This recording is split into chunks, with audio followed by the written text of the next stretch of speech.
How well could you draw in 1 hour? I didn't think I could draw much, to be honest. At the time, I was in a bit of a slump with my art, and I had all these negative thoughts about myself and my work. I was too slow, directionless. My style was all over the place. I thought I was really bad at human anatomy, so I avoided drawing anything more than bust up. I felt unable to create new things without reference. I wasn't confident with clothes. Everything sat on a white background. I really wanted to do something to restore my love for drawing. I needed something to push me out of my comfort zone, force me to try the things I was avoiding, and not beat myself up about it if it didn't turn out perfect. So that's when I decided on a challenge. The rules were as follows. I would work on a piece every day. This piece would have a time limit of 1 hour. When the timer stops, I have to leave it. No exceptions. Every piece would challenge me to conquer one of those things I felt insecure about.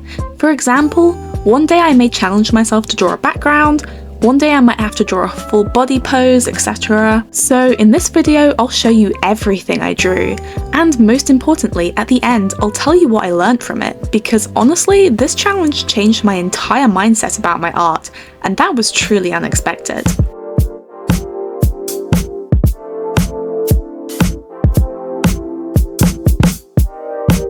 Day 1 was a test day. I wanted to see if I could actually draw something substantial within 1 hour, because if I couldn't, then yikes to this whole challenge. My challenge was to A, draw it in under an hour, obviously, and B, include a lot more detail and texture than I usually do. I found this gorgeous reference on Pinterest and was instantly starstruck by it and had to draw it. I used my absolute favourite Procreate brush, the 6B pencil, to add some texture with this directional hatching, which I think adds some flow and life to the piece. I actually finished this early. In 43 minutes I looked at it and it just felt done. That gave me a huge confidence boost that I could draw more quickly and loosely and still get a good result. And it gave me the confidence that I could actually complete this challenge. For day 2, I threw myself into the deep end. It was full body time. Oh my god! Okay, it's happening! Everybody stay calm! I always get these really lovely Asian fashion magazine images recommended to me on Pinterest, but I always felt unable to attempt to draw them. They had these lovely full body poses, all these ruffly fabrics with folds. But today I wasn't going to be some pussy who's scared of some legs and cardigans, so I gave it a go. And lo and behold, this turned out really good. I mean, I think it did anyway. Instead of fussing about how I was going to render the skin or the dress and redoing it a couple times, I just went for it, no messing around. Really unexpected success. I totally thought that I couldn't draw bodies at all well, even though I literally do live drawing classes every other week. Day 3, I was feeling strong. I really wanted to draw another full body pose, so I did. The challenge of capturing the texture on this hair type also intrigued me. So I started with a loose sketch and very quickly went straight for the painting over stage to save on time, and then added line art back afterwards to give structure to the piece and emphasize certain parts of it. A workflow which I found really worked for me, as opposed to spending ages agonizing over making perfect line art before you move on to coloring. This wasn't the best outcome though, because I ended up giving her Slenderman arms.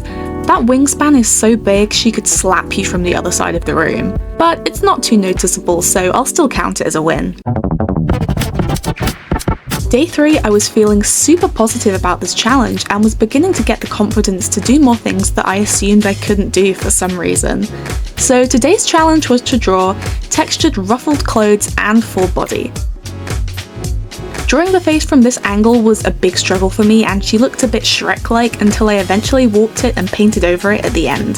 So this also taught me that I need to work more on drawing faces in unconventional angles, a weakness I wasn't super aware of at the time, but now I totally am. And if you're aware of an issue you're having, you can study and fix it. Day 4, I found this really cool keyboard jacket on Twitter and I needed to see it on a character. Today's challenge was drawing from imagination. I found the jacket, a pose reference, and I needed to combine them, which would require me to imagine how the jacket would bend and warp in this pose. Although I do combine references in my art, it was something I didn't do that often at this time because I felt like it wouldn't turn out very good unless it was 100% directly guided from reference. But this actually turned out okay, I think. Day 5's challenge was to draw a man. I think most artists tend to draw women more often, and for me it's just because A, women are pretty, and B, women can have a greater variety of hairstyles and masculine and feminine fashion, so the inspiration I find when drawing them usually tends to be more interesting. Day 6, I saw Kill Bill for the first time, and I actually really loved that movie.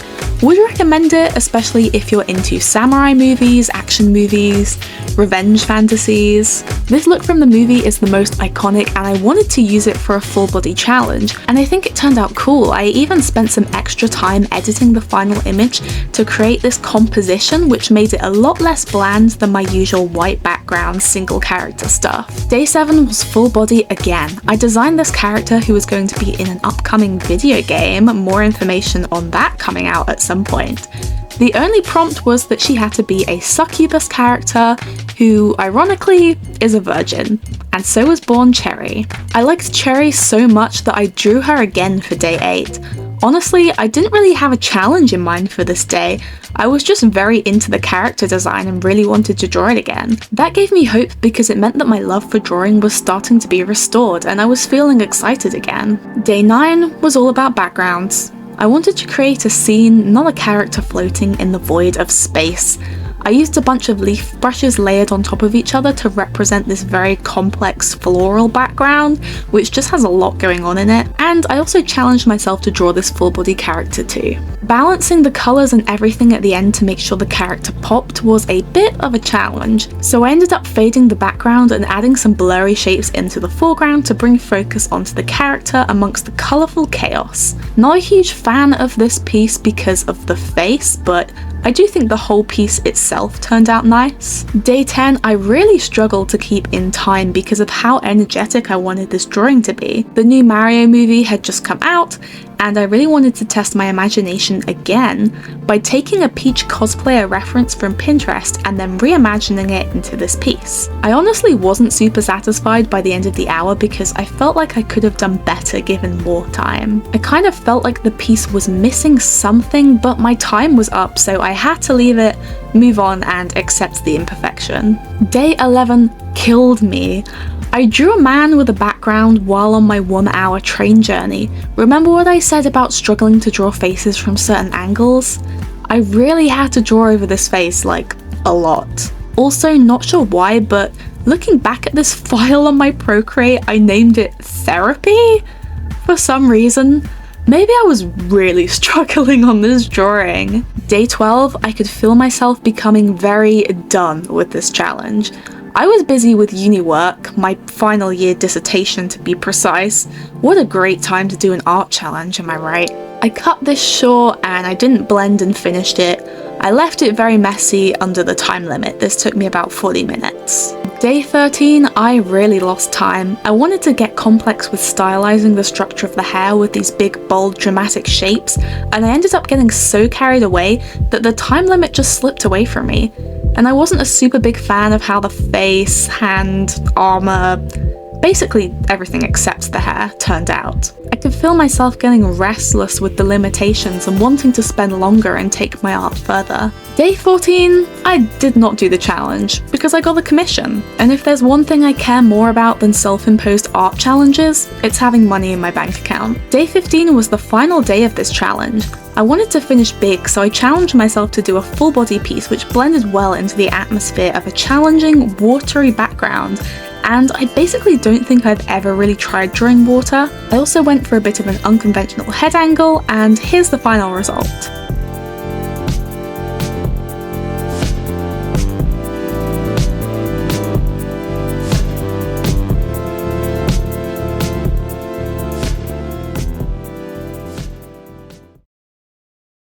Before I started this challenge, there were a lot of things I thought I couldn't do. Things I thought I was a few years away of art study from being able to do. I realise now it wasn't because other artists could do it, but I just wasn't capable.